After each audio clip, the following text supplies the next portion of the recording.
नमस्ते मजदूर भाई एवं बहनों। मैं आप लोगों से अब तक वीडियो में बोलते आ रहा हूँ। अभी तक हमारे मुख्यमंत्री जी बहुत से वादे, बहुत से घोषणाएं की।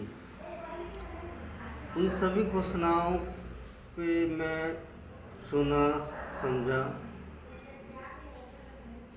सरकारी आदमी शासन से जुड़े हुए उनको ही लाभ मिल रहा है। एक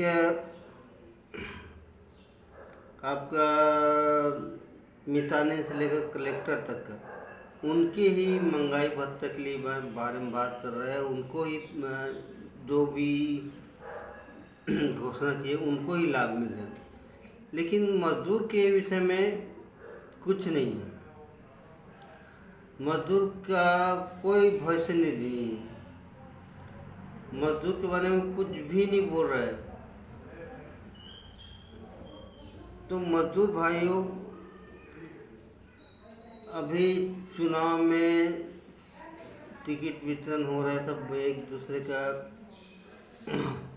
बातें करेंगे और ये जो प्रत्याशी है वो खाली यही बोलेंगे कांग्रेस वो किया, भाजपा वो किया, सब यही मुद्दे पे लड़ते रहेंगे।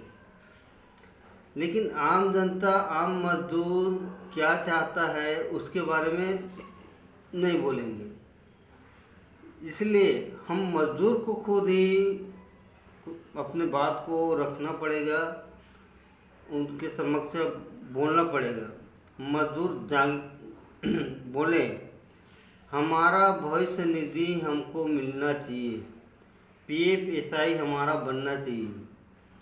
और हमारे जितने मजदूर हैं, मजदूर भाई जो चिट फंड में पैसा डूबा हुआ है, मेहनत का पैसा डूबा हुआ है, किसी का ज़मीन बेच के पैसा जमा किया है, वो हमको तत्काल मिलना चाहिए।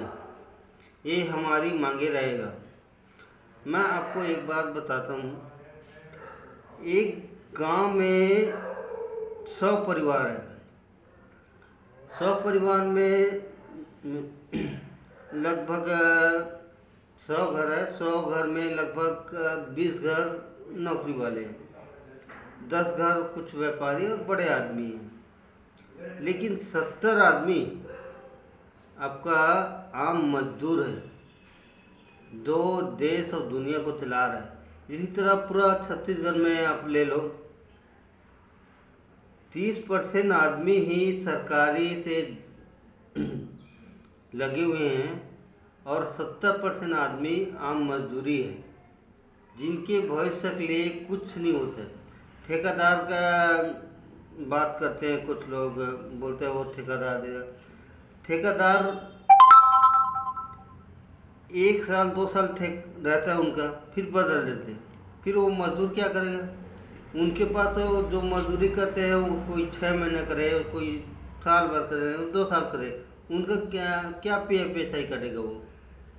इसीलिए बोल रहा हूँ कि हमको निगम पंचायत से मिलना चाहिए, ताकि ये सुरक्षित रहे हमारा पूरा 60 साल के लिए। क्योंकि हम जानते हैं पूरा देश और पूरा राज्य ठेकेदारी में चलता है, कॉन्ट्रैक्ट में चलता है हर जगह। और जितने भी ठेकेदार है, जितने भी कॉन्ट्रैक्टर है, वो हर महीने GST और PFSI का पैसा सरकार में जमा करता है। अब वो भले हमको नहीं मिलता है, लेकिन वहाँ जमा होता है और इसी में भ्रष्टाचार चालू हो जाता है। अब उसने 100 लेबर चल रहा है उसके अंदर का, लेकिन किसी लेबर का तो नाम नहीं है, तो उसने 20 लेबर का जमा कर दिया। 80 लेबर को आपस में अफसर और नेता मिलके अपना घोटाला कर दिया। तो मेन जड़ क्या है? मजदूर हम अपना बात खुद बोल नहीं रहे हैं, खुद समझ नहीं रहे हैं, अपना अधिकार को नहीं जान रहे हैं। इसीलिए बोल रहा हूँ कि अपना अधिकार को पहचानो, वो हमारा अधिकार है जो हम कमाते हैं। इतने कमाते हैं, देश और राज्य हम चल रहा है हमारे द्वारा। तो जो हमारा हक है वो हमको मिलना चाहिए।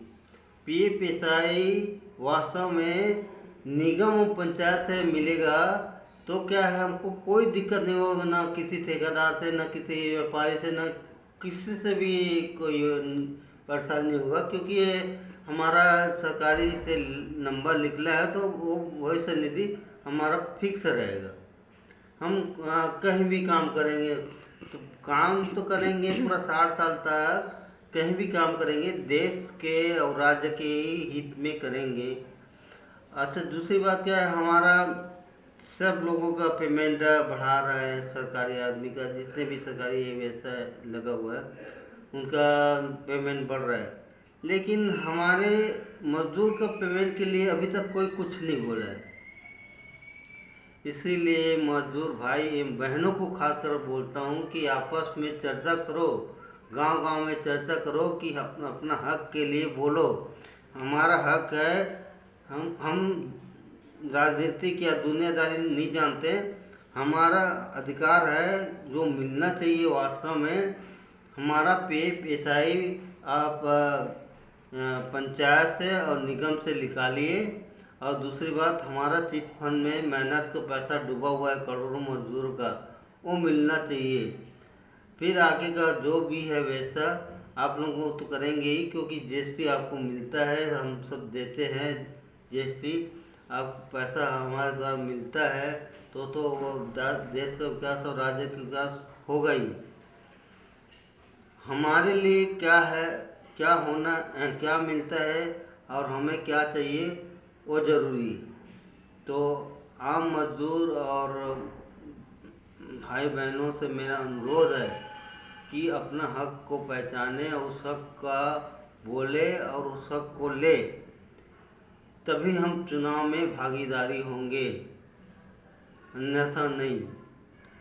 इसलिए अब मजदूर भाई से मेरा अनुरोध है, जो भी प्रत्याशी आपके पास आता है सिर्फ दो ही चीज़ का बात कीजिए कि हमें पीएफ एसआई का नंबर मिलना चाहिए, और दूसरी बात हमारे चिट फंड से जितने पैसे डूबा हुआ है वो मिलना चाहिए। ये हमको चाहिए ही चाहिए, तभी हम वोट में भागीदार रहेंगे। अब उसका भाषण सुनेंगे नहीं हम ज़्यादा।